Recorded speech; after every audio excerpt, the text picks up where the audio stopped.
Hey, I'd like to welcome you to another episode of the Mission Matters Business Podcast, your source for all things business. My name is Adam Torres. You can follow me on Instagram at AskAdamTorres. Keep up with my book releases, book tour schedule, signings, all that other good stuff. Always love to connect with you there. And as always, if you'd like to apply to become a co-author of one of my upcoming books, just head on over to the website, missionmatters.com, and click on Become an Author to apply. All right, so today I have Jo Hausman on the line, and she's owner over at Go For It and also author of Go For It, A Woman's Guide to Perseverance. Jo, welcome to the show. Adam, thank you so much for having me on today. This is exciting. All right, so I'm excited to get more into your book, A Woman's Guide to Perseverance. Go For It, A Woman's Guide to Perseverance. But before we do that, tell us a little bit more about your company and the business. So tell us a little bit more about what you're doing over at Go For It, please. Sure, absolutely, and thank you for that too. So over at Go For It, it really is a phrase that I've said for so many years, and that's how the name got on my book. And after the book came out, that's how I rebranded. But I do a lot of life and business coaching and strategy sessions, probably more so than I like to call them strategy sessions, because it really is all up to my clients, how they perceive those sessions and how they go for it with the knowledge that they gain. So I do a lot of life and business coaching and also real estate investing, really primarily for women, but we also, I also help men too.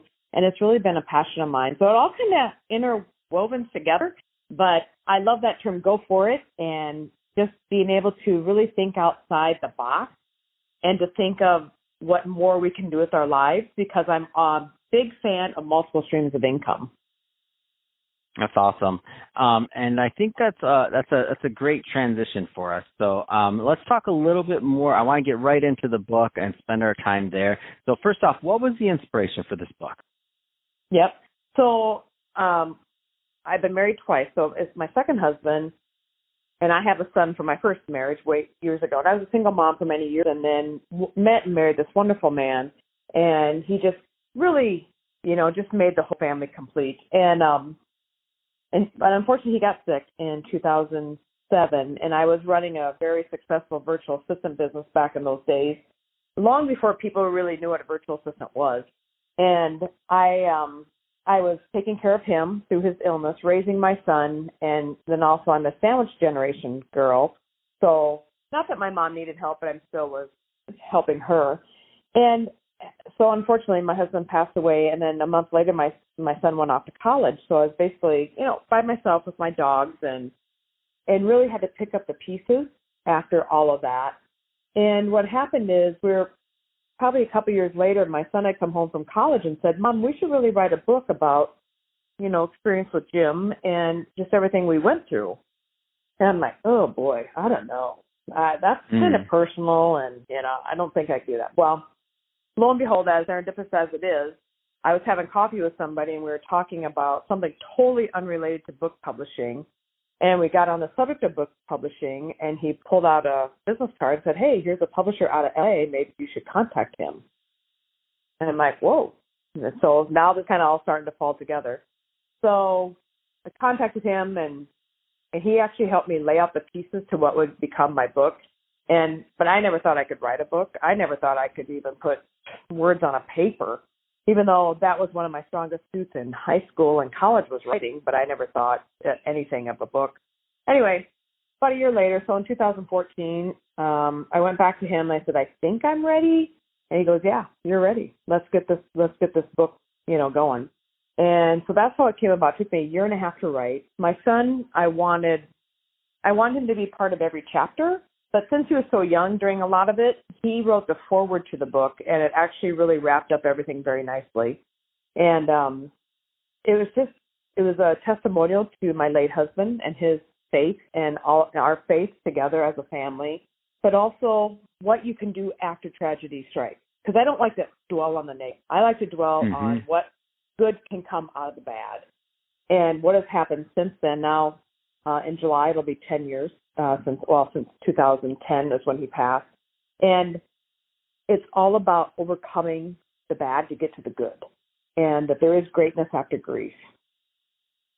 Man, I love it. And what I love is when somebody gives back with their story. So a lot of times people are held back from writing books or from making content or whatever your form of outlet is, just because they feel like maybe they don't have something to offer or that other people don't like care or benefit from their story. And I always tell people, I'm like, man, this is what drives me, like sharing stories like this. This is how we keep the podcast going. It's amazing. Like there are people right now that are listening to this that are going to benefit from hearing that story, even if it's from just the connection of understanding that somebody's went through, you know, hardship like they had, just that shared human experience. It's just an amazing thing, I think, that links us all.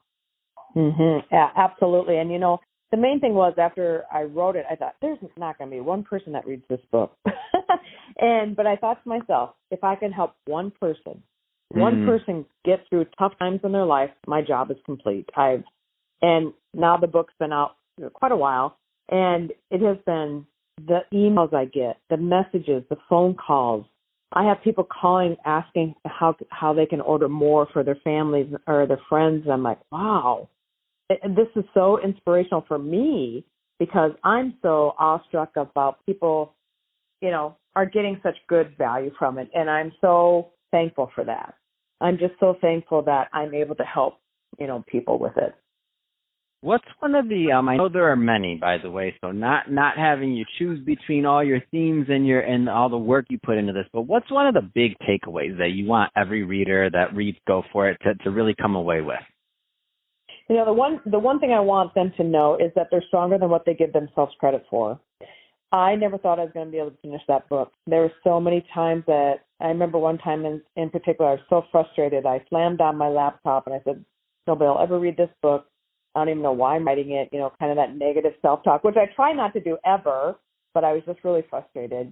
And I thought, no, wait a minute. I've gone through a lot worse in my life, and I can finish this. And so we just have to know that we're stronger than what we give ourselves credit for and that we can endure and we can get through the tough times to get to the good times. Man, that's awesome. So, Joe, final question. So, two-part question. So, first off, if somebody wants to learn more about Go For It, whether it's for the coaching or for the real estate coaching side of things, what are the right types of clients and or fit to work with Go For It and your team? Question number one. Question two: How do people follow up and get more information, both about you and the book? Absolutely. So the first part is I am looking for people who want to either get out of corporate America or out of what they're not loving they're doing right now and get into something that they know they can do. You know, starting a business can be easy or it can be hard, depending on what your outlook is on life. But it's so doable no matter what. And also getting out into the real estate investing world and just starting small like I've done and built it up from there. So men and women who want to have that multiple streams of income and just knowing that it is possible and that you can do it. And it's so awesome when you get that first, you get that first payment, you get that first check, and it's just such an awesome feeling. And then to follow up with me for the second question is my website is johausman.com, and I tell everybody I'm the female Joe, so that's J-O. So johausman.com. I'm all over social media. Twitter, Facebook, LinkedIn, Instagram, and it's all Joe Hausman. My Facebook page is Coaching with Joe and the number 1. And yeah, I mean, definitely follow up with me on social media. Would love to talk with you. Fantastic. Well, Joe, been great having you on the show today. Really appreciate you sharing your story and all the great things that you're doing over at Go For It, both the company where you're helping people with both investing and coaching, and also, of course, the book. So everybody listening, go check that out. It was really easy to find on Amazon. Just Go For It, A Woman's Guide to Perseverance. So definitely give that a look. And to the audience also, if this is your first time tuning in with us, don't forget, subscribe to the podcast, leave us a review, and if you're watching this on our YouTube channel, Mission Matters Business, definitely give us a subscribe there, but also leave us some comments in the video. I mean, love to know what kind of things and projects that you're working on. So let's keep the conversation going over in the YouTube community. And Joe, thanks again for coming on the show.